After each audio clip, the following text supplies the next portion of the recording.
तो आदाब, नमस्कार, गुड इवनिंग, सत श्री अकाल। एक बार फिर आप तमाम लोगों का स्वागत है क्राइम तक की कहानी के इस एपिसोड में। उम्मीद है पूरी फैमिली अच्छी होगी, अपना ख्याल रख रही होगी। दुनिया तो गाइस, एक और मैं आपके लिए हॉरर स्टोरी लेके आ गया हूँ, तो चलिए स्टोरी सुनते हैं। घर में बहुत सारी फिल्में बनती हैं, बहुत सारी फिल्में हम और आप देखते हैं। बहुत सारी कॉमेडी फिल्में होती हैं, कोई सीरियस होती हैं, रोमांटिक होती हैं, हॉरर फिल्में होती हैं, एक्शन होती हैं, जासूसी की फिल्में होती हैं।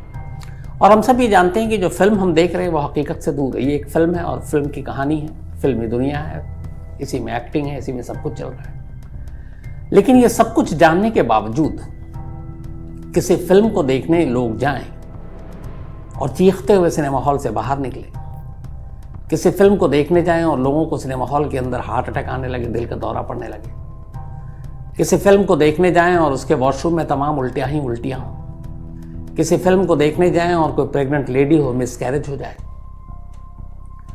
किसी फिल्म को देखने जाएं और लोग जब बाहर इतने घबरा जाएं, डर जाएं कि जो नशा करने के आदी हैं वो बाहर निकलकर नशा कर रहे हैं, सामने पुलिस है, उसके बावजूद पुलिस से कम डर है, फिल्म की दहशत ज़्यादा है। किसी फिल्म को देखने जाएं और बाहर सिनेमा हॉल के एम्बुलेंस खड़ी करनी पड़े, क्या पता इस थिएटर से कितने लोगों को अस्पताल ले जाना है। अब इतनी दहशत, इतना डर, इतनी हॉरर, इतनी खतरनाक फिल्म, फिर भी लोग देखने क्यों जाएं? लेकिन यहाँ उल्टा है। सुबह 4 बजे से लाइन लग जाती थी, कतार लग जाती थी सिनेमा हॉल के बाहर टिकट लेने के लिए।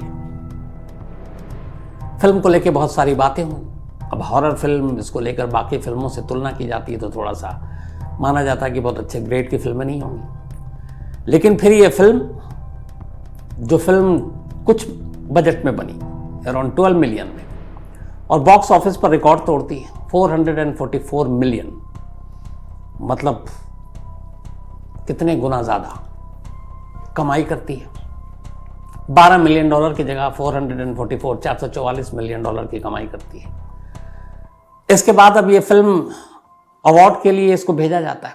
ऑस्कर में 2 नॉमिनेशन मिलते हैं इसको, बल्कि ऑस्कर में 10 नॉमिनेशन मिले टोटल, और उस 10 में से 2 ऑस्कर अवार्ड भी ले जाए। ग्लोब अवार्ड में भी इसको भेजा जाए, नॉमिनेशन मिले और वहां भी अवार्ड मिल जाए। तो आखिर ऐसी कौन सी फिल्म, और जिसके साथ सबसे बड़ी ट्रेजेडी ये कि जिसके साथ एक नाम जुड़ा है कि ये बहुत ही शापित फिल्म है, मनहूस फिल्म है। इस फिल्म के साथ जो भी जुड़ा, इसने जिसमें जो भी काम किया, उसके साथ कुछ ना कुछ अनहोनी हुआ। 20 लोग इस फिल्म की शूटिंग के दौरान मारे गए, उनकी मौत हुई अलग अलग वजह से। हादसे में 9 लोग मारे गए और बाकी कैसे मरे ये आज भी एक पहेली है। तो दुनिया की शायद सबसे शापित और सबसे हॉरर फिल्म की आज की कहानी है।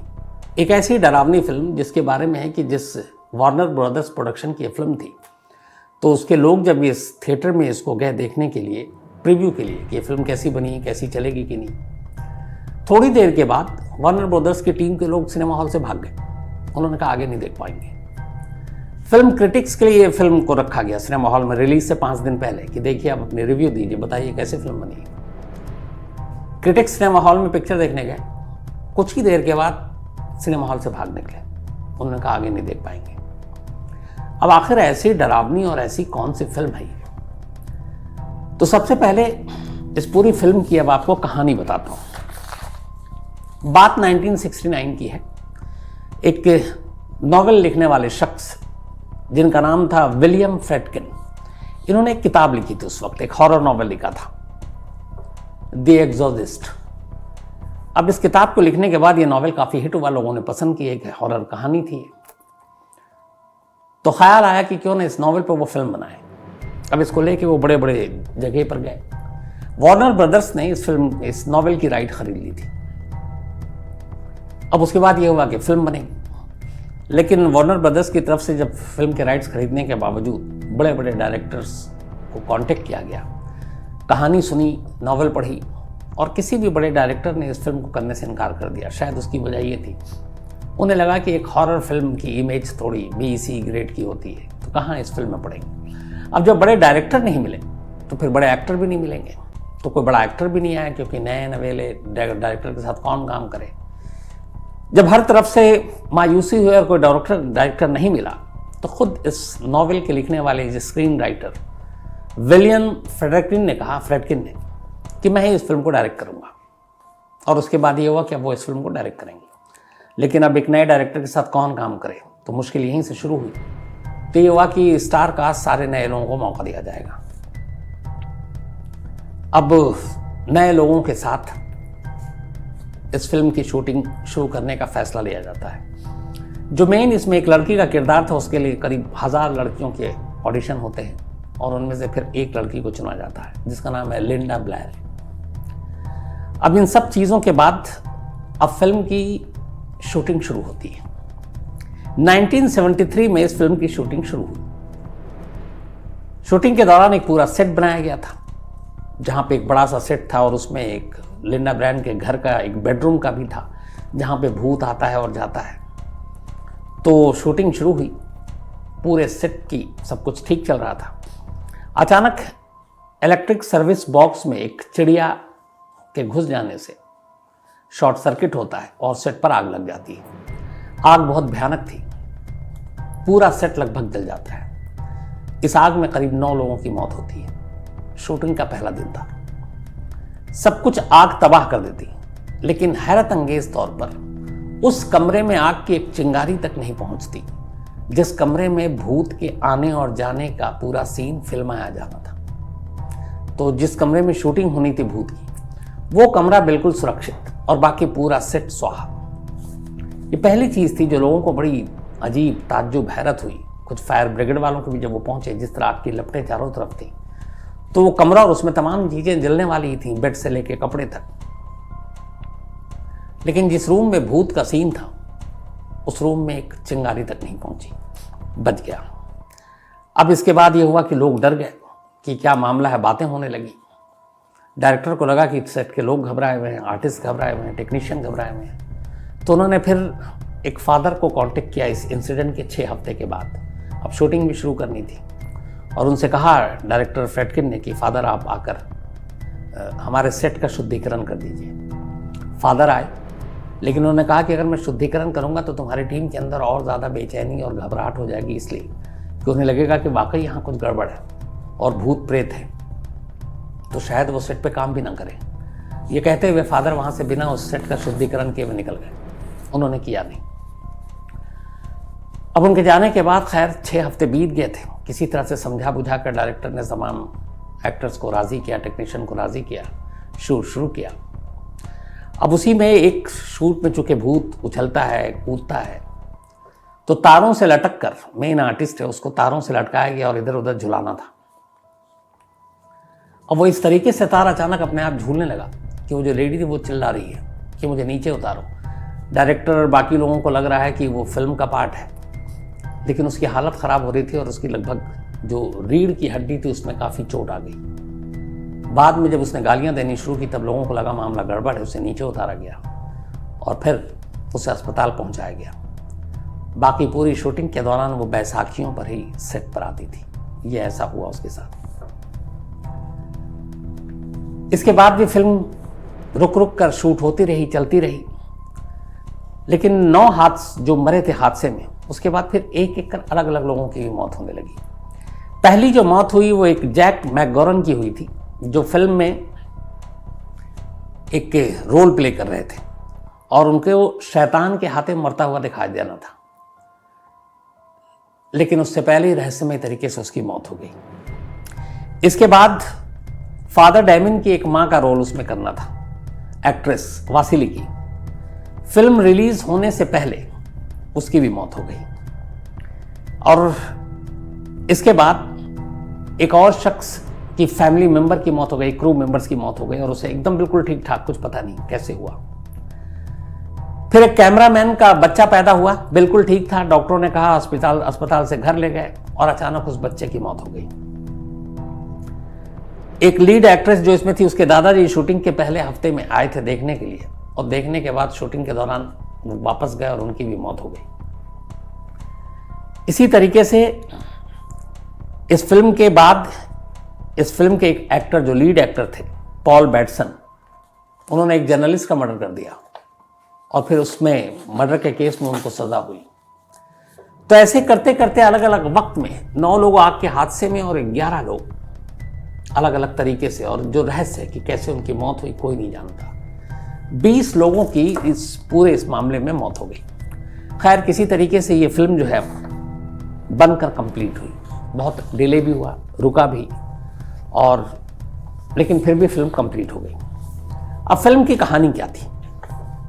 फिल्म की कहानी थी फिल्मी कि एक एक्ट्रेस है, एक हीरोइन है हॉलीवुड की, और उसकी एक बेटी है, और वो एक फिल्म के सिलसिले में एक नए जगह पर एक नए घर में शिफ्ट होती है, और अचानक उसकी बेटी के अंदर एक बदलाव आता है।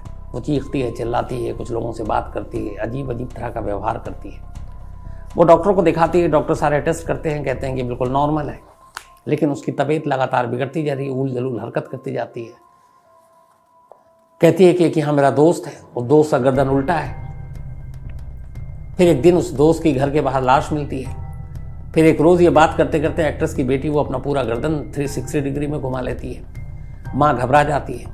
इसके बाद एक डॉक्टर कहता है कि शायद इसके अंदर बुरी आत्मा घुस गई है, तो आप किसी फादर प्रीस्ट को बुलाओ। फिर एक फादर प्रीस्ट आते हैं। वो आते ही समझ जाते हैं कि ये बुरी आत्मा के शिकंजे में है। उसके बाद वो इसका इलाज शुरू करते हैं। इस दौरान में तमाम कहानियाँ अलग अलग मोड़ लेती है, और फिर आखिर में वो प्रीस्ट कामयाब होते हैं उस लड़की को भूतों के चंगुल से छुड़ाने के लिए। ये है द एग्जॉर्सिस्ट फिल्म की कहानी।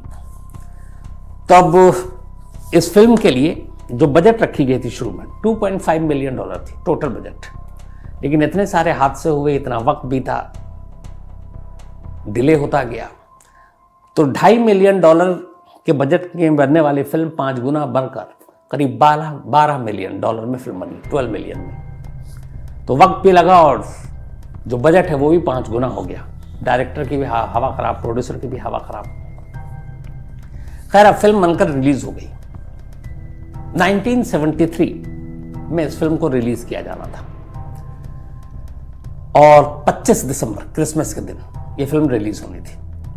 उससे 5 दिन पहले फिल्म के प्रोड्यूसर डायरेक्टर ने एक स्क्रीनिंग रखी 21 दिसंबर को, और इसकी स्क्रीनिंग रखी खासतौर पर उन लोगों के लिए जो फिल्म के रिव्यू कर सकें, क्रिटिक्स जो होते हैं, और उससे पहले उनके लिए जो वार्नर ब्रदर्स के टीम में शामिल थे कि उन्होंने इतने पैसे लगाए कि यह फिल्म चलेगी कि नहीं।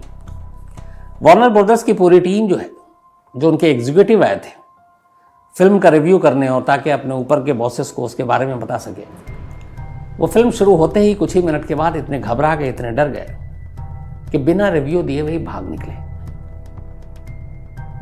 जो कुछ लोग हिम्मत करके सीट पर बैठे हुए थे, वो फिल्म खत्म होने के बाद भी कई मिनट तक अपनी जगह से हिले नहीं, कुछ बोले नहीं, और बस कोई पूछ रहा तो आंखें फाड़ फाड़ कर देख रहे हैं, जैसे लगता है वो अपने होश में नहीं है। इसके बाद अब इस फिल्म की प्रीमियर रखी गई, और जर्नलिस्ट के लिए और जो फिल्म क्रिटिक्स हैं उनके लिए, और उनको बुलाया गया। अब सारे क्रिटिक्स आए फिल्म देखने के लिए सिनेमा हॉल में। फिल्म शुरू हुई, लेकिन जैसे ही फिल्म शुरू हुई 90% क्रिटिक्स सिनेमा हॉल छोड़कर भाग गए पहले 15 मिनट के अंदर अंदर। वो फिल्म के वो सीन देख ही नहीं पाए। अब क्रिटिक्स जब होते हैं, सिनेमा हॉल पूरा भरा भी नहीं होता है।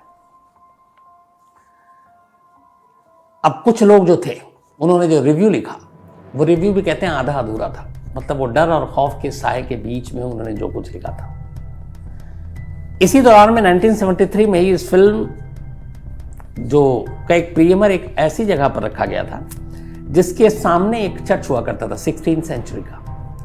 अब ये फिल्म की प्रीमियर रखा गया, फिल्म शुरू हुई, और अचानक उसी दौरान जब ये फिल्म चल रही थी, एक बिजली गिरी, और जो चर्च में क्रॉस टंगा हुआ था वो टूटकर जमीन पर आ गिरा। लोगों ने जब देखा और उस फिल्म के साथ फिर इसको जोड़ा गया कि ये फिल्म इतनी शापित है कि जहां जहां जिसके करीब जागी उसके साथ ऐसे ही कुछ होता है। अब जब ये सारी चीजें हो चुकी, रिव्यू में एग्जीक्यूटिव जो वार्नर ब्रदर्स के हैं वो फिल्म क्रिटिक्स, अब डायरेक्टर को और बाकी लोगों को लगा कि ये चक्कर क्या है, लोग इतने दहशत में क्यों। अच्छा, फिल्म की कहानी भी इस दौरान में अब अखबारों में आ रही कि एक मनहूस, एक शापित फिल्म जिसने जब शुरुआत हुई तभी उसके आग लग गई, 9 लोग मरे। फिर फिल्म में जितने लोग जुड़े हुए थे फिल्मों से, उनके अपने या फिर उनके करीबियों की रहस्यमय ढंग से मौत होने लगी। तो ये सारी चीज़ें फिल्म को एक तरह से पब्लिसिटी भी दे रही हैं। इधर फिल्म के प्रोड्यूसर ने एक मार्केट स्ट्रेटजी के तहत ये तय किया कि ये फिल्म सिर्फ और सिर्फ 24 थिएटर्स में ही रिलीज करेंगे, 24, बस ज़्यादा नहीं। अब 24 थिएटर में इस फिल्म को रिलीज किया गया। फिल्म के बारे में अब तक लोग बहुत कुछ पढ़ चुके थे कि एक ऐसी मनहूस शापित फिल्म है। जब 24 थिएटर, चूंकि थिएटर कम थे, इन्होंने जानबूझ के कम थिएटर में रिलीज किया, तो अब लोग देखने वाले ज़्यादा हैं, थिएटर कम है। सुबह 4 बजे से लोग थिएटर के बाहर जाकर खड़े हो जाते और टिकट के लिए मारामारी शुरू हो गई। एक दूसरे को धक्का मुक्की, यहां तक कि पुलिस बुलानी पड़ी। खैर, पिक्चर शुरू हुई। पिक्चर शुरू होने के बाद अब सिनेमा हॉल से अजीब अजीब खबरें आने लगी। पता चला कई लोगों को दिल का दौरा पड़ रहा है। पता चला कुछ प्रेग्नेंट वुमेन थी, उनका मिसकैरेज हो गया, कुछ की तो डिलीवरी हो गई। लोग चीख रहे हैं, लोग घबरा रहे हैं, कुछ लोग सिनेमा हॉल से पिक्चर छोड़ के ही भाग रहे हैं, कुछ अजीब अजीब हरकत कर रहे हैं। जो ड्रग्स लेते हैं वो इतने डरे हुए हैं कि सिनेमा हॉल के बाहर निकलकर और कांपते हाथों से ड्रग्स पी रहे हैं। सामने पुलिस खड़ी है। उनसे कई लोगों ने इंटरव्यू किया तो उन्होंने कहा नहीं, मुझे पुलिस से इस वक्त ज़्यादा डर नहीं लग रहा, जो अंदर सिनेमा हॉल में पिक्चर देख कर डर लग रहा है। तो पुलिस ने भी फिर उनके ऊपर तरस खाया, छोड़ा। अब ये केसेस इतने बढ़ने लगे कि थिएटर के ओनर ने फिर, मैंने जो वहाँ के ऑफिशियल जो भी लोग हैं उनको कांटेक्ट किया। अब बोला कि हमें कई इमरजेंसी में लोगों को हॉस्पिटल भेजना पड़ रहा है, दहशत और डर, दिल का दौरा, मिसकैरेज, तो हमें एम्बुलेंस चाहिए। अब आलम यह था कि ज़्यादातर सिनेमा हॉल के बाहर लगातार 1, 2, 3 एम्बुलेंस खड़ी रहती कि पता नहीं कब कौन सिनेमा हॉल से बाहर निकले, किसे अस्पताल ले जाना पड़े। बहुत सारे लोगों की शिकायत ये थी कि पिक्चर भी देख रहे हैं और पिक्चर हॉल के अंदर उन्हें कुछ अजीब सी ताकतें, अजीब सी आवाज़, अजीब सी चीज़ें महसूस हो रही हैं, जैसे कोई भूत प्रेत, कोई साया हो। कई लोगों की सिनेमा हॉल के अंदर पिक्चर देखते हैं वो पता नहीं दहशत में गिरे, उसका जबड़ा टूट गया, कई को और कई चोटें आई। यहाँ तक कि बहुत सारे लोग इस फिल्म को देखने के बाद इतने भूत प्रेत पर यकीन करने लगे कि फिर उन्हें उनके घर वाले फादर और प्रीस्ट के पास ले जाने लगे कि ज़रा इनको देखो। कई लोगों को तो बाकायदा चर्च जाना, फादर या प्रीस्ट को बुलाना, उनसे इलाज कराने, इन सब की कहानियाँ आनी शुरू हो गई। तो पहले जो फिल्म, जिसको बहुत सारे तमाम बड़े बड़े डायरेक्टर्स ने करने से मना कर दिया, कोई बड़ा एक्टर नहीं आया, सिर्फ 24 थिएटर में रिलीज हुई। फिल्म के बाहर, सिनेमा हॉल के बाहर जिस तरीके से लोग टूटे, पुलिस तक को बुलाना पड़ा, एम्बुलेंस खड़ी करनी पड़ी। अब ये सारी चीज़ें धीरे धीरे मीडिया में आ रही, फिल्म की पब्लिसिटी और हो गई। इसके बाद 24 से फिर ज़्यादा थिएटर में करने लगे। इधर अमेरिका के बाहर भी ये सारी फिल्में रिलीज होने लगी और देखते ही देखते अब ये फिल्म बॉक्स ऑफिस पर ज़बरदस्त झंडे गाड़ने लगी। सिर्फ $12 मिलियन में जो फिल्म बनी वो अराउंड 4.5 मिलियन, मतलब 446 मिलियन, $486 मिलियन तक की कमाई पर जा पहुंची। अब ये सारी चीज़ें तो हो गई। उसके बाद ये हुआ कि अभी तक कोई भी हॉरर फिल्म इतिहास में इससे पहले ऑस्कर के लिए नॉमिनेट नहीं हुई थी। अब इस फिल्म के इतने चर्चे हुए, इसकी कहानियां इतनी ज़्यादा चर्चित हुई कि अब इस फिल्म को ऑस्कर के लिए भेजने की बात की गई। ऑस्कर में कुल 10 नॉमिनेशन मिला इस फिल्म को, उनमें से 2 ऑस्कर अवार्ड ये फिल्म जीत के भी ले गई। साथ ही गोल्डन ग्लोब अवार्ड, इसमें भी ये नॉमिनेट हुआ और गोल्डन ग्लोब अवार्ड में भी ये 4 अवार्ड जीत कर ले गई। तो एक फिल्म जो शापित, मनहूस, 20 लोगों की जान जिसकी वजह से गई, इतना डिले हुआ, बजट बढ़ा, लेकिन बजट से भी उसने करीब 100 गुना ज़्यादा, 100 गुना भी कम कह रहा हूँ मैं, 200-500 गुना ज़्यादा कमाई की, ऑस्कर ले गई, गोल्डन ग्लोब अवार्ड ले गई। आज भी कहते हैं शायद ये फिल्म प्राइम वीडियो पर अवेलेबल है और उस वक्त इस फिल्म को देख के ये भी था कि अगर किसी की हिम्मत हो तो वो अकेले इस फिल्म को सिनेमा हॉल में देख कर दिखा दे। बाद में इस फिल्म के हिट होने और ये सारी चीज़ें होने के बाद इस फिल्म के डायरेक्टर ने एक इंटरव्यू में कहा था कि इस फिल्म से पहले वो भूत प्रेत और ये सारी चीज़ों को नहीं मानते। उन्होंने जब नॉवेल लिखा तब भी नहीं मानते, लेकिन अब भूत प्रेत और साए पर उन्हें भरोसा और यकीन होने लगा है। जो उनकी लाइन थी। तो ये थी कहानी अब तक की सबसे शापित, सबसे मनहूस, सबसे डरावनी उस वक्त की फिल्म। तो गाइज, आपने सबसे ख़तरनाक, सबसे हॉरर स्टोरी सुनी और उम्मीद करता हूँ ये आपको अच्छी भी लगी होगी, इंटरेस्टिंग भी और थोड़ी डरावनी भी लगी होगी। तो अगर आप ऐसे ही और इंटरेस्टिंग स्टोरियाँ सुनना चाहते हैं तो इस चैनल से जुड़ जाएं, क्योंकि मैं बिल्कुल इंटरेस्टिंग स्टोरियाँ आपके लिए यहाँ पे लेके आता हूँ। चलिए मिलते हैं नेक्स्ट स्टोरी में, तब तक के लिए जय हिंद।